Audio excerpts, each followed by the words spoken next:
Good morning, Nutrition 101. Today we're going to be talking about Chapter 6, Proteins and Amino Acids, Section 1 and 2. So we all have some preconceived notions about proteins. I just want you to think about what you currently know about proteins and amino acids and what plant food benefits might be over animal foods based on what we know so far about carbohydrates and about fats, and the types of those that are found in plant foods versus animal foods. So when we look at protein, there are two different overarching sources. We have the animal sources of protein, which include dairy, eggs, and meat, fish, and chicken. And then we have our plant sources of protein, which include grains, legumes, nuts, and seeds. Just going back here, as you can see, 1 cup of milk contains 8 grams of protein. And if you're consuming Greek yogurt or something like that, then it might be even more than that. You know, a typical milk or yogurt has 8 grams of protein per cup. However, some of the Greek yogurts have had the water almost strained out of them, and so they're much higher in protein, maybe twice to 3 times that high.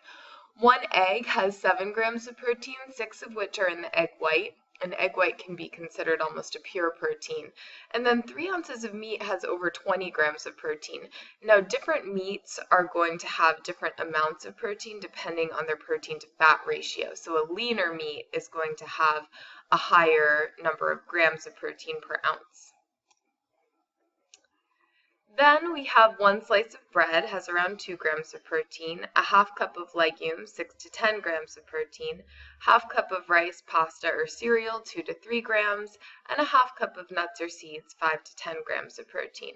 Now, looking at this, you know, the legumes are really going to add protein value to somebody who is on a wholly plant-based diet.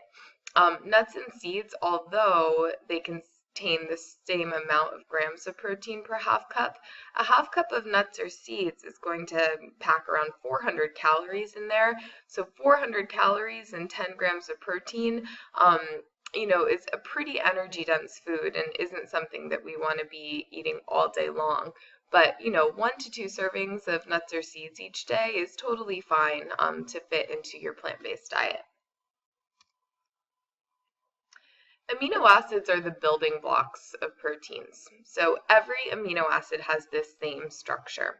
There is a carbon in the middle, an acid group off one side, COOH, an amino group off the other side, NH2, a hydrogen off the top, and then a side chain. And that side chain is unique to each amino acid. So there are 20 different side chains that the amino acid could be made up of, and each side chain is what distinguishes the one name of amino acid from another. So let's think about this here. Can you match the building blocks with each nutrient? So think about, what are the building blocks of complex carbs? What are the building blocks of triglycerides? And what are the building blocks of protein? So complex carbs, you are correct if you said monosaccharides. Triglycerides, you're correct if you said fatty acids and glycerol. And proteins, you're correct if you said amino acids. And when we think about this, triglycerides, complex carbs, and proteins are all digested into their building blocks. So then they can fit into the transporters to get into the mucosal cell and then into the blood. So you could also say triglycerides are digested into fatty acids and glycerol, complex carbs are digested into monosaccharides, and proteins are digested into amino acids. This picture is depicting amino acid structure. There are 3 levels of structure of amino acids. The first level is the primary structure. So those are the individual amino acids, and this represents 4 different amino acids. You can see that purple represents the carboxyl group, the little blue on top represents the hydrogen, the wider blue on the side represents the amino group, and then the different colored groups coming off the bottom represent the side chains.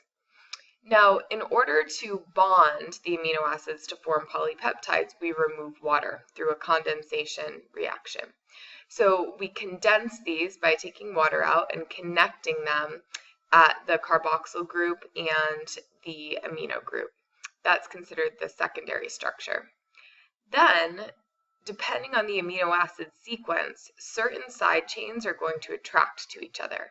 That causes the polypeptide chains to fold and form three-dimensional shapes. Therefore, you can say that amino acids sequence contribute to what the structure of the protein is going to be, and then the function of the protein is based on the structure of the protein. So it needs to be a specific shape in order to function properly. So you can say the sequence determines shape, shape determines function. So when we look at what we need as humans from the proteins that we consume, we obtain amino acids from eating plant and animal foods. You know, we don't really eat Lego turkeys and Christmas trees, but this is just showing that animal protein or the plant protein. And it really is like Legos. We're just taking the individual pieces, those building blocks from the proteins that we consume, and then we reassemble them into something else. So we might take the turkey protein and then turn it into some muscles, some enzymes, some transportation molecules, etc., etc. So we take what we consume, break it down into individual building blocks, and then we build it into our own structures, depending on what our body's asking for. Now, 9 of the amino acids are considered essential. Those include histidine, isoleucine, leucine, lysine, methionine, phenylalanine, threonine, tryptophan, and valine. Then we have 11 non-essential amino acids, including alanine, arginine, asparagine, aspartic acid, cysteine, glutamic acid, glutamine, glycine, proline, serine, and tyrosine. Some of these are considered conditionally essential, so that might be in times of sickness or in times of growth, in times of pregnancy or lactation. And those conditionally essential, our body would not be able to make them ourselves in those conditions. So arginine, cysteine, glutamine, glycine, proline, and tyrosine all fall under that umbrella. So let's take a look at this. If we have some essential versus non-essential amino acids, we can get a variety of essential amino acids from maybe more than one food in a meal. So let's pretend that our essential amino acids are the squares, and our non-essential amino acids are the triangles. As you'll notice, food A and food B contain slightly different essential amino acids. So food A has a green square, food B has a purple square. This means that foods A and B are complementary to each other. So each supplies some amino acids for the full set of the needed amino acids. You see with those little triangles, those are non-essential amino acids, so it doesn't matter which ones of those are in there. We're just trying to make sure that we get our 9 essential amino acids in there. Essential amino acids, those 9 that we talked about, cannot be made and they need to be eaten in the diet.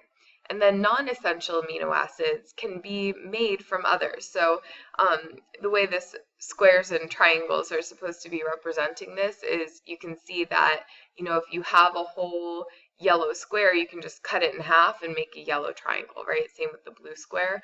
So what this means is that we can make the side chains for the non-essential amino acids as long as we're consuming the side chains from the essential amino acids. And since the side chains are the only things that make the amino acids different from each other, we can create those non-essential side chains as long as we're consuming those 9 essential amino acids in our diet.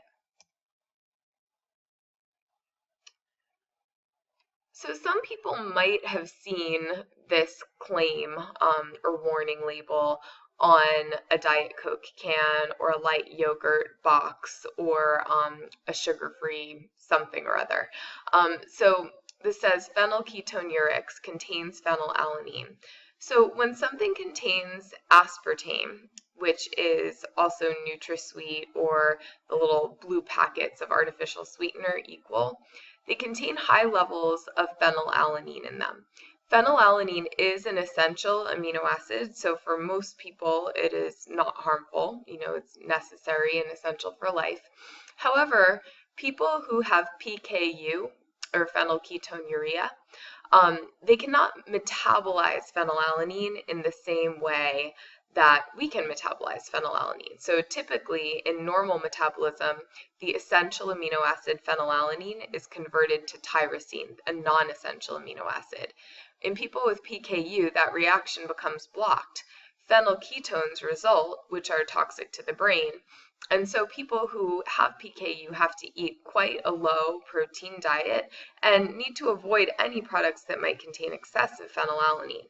So as you can see, something like aspartame would be really dangerous for these people. So that is why any aspartame containing beverage or food has this warning label on it.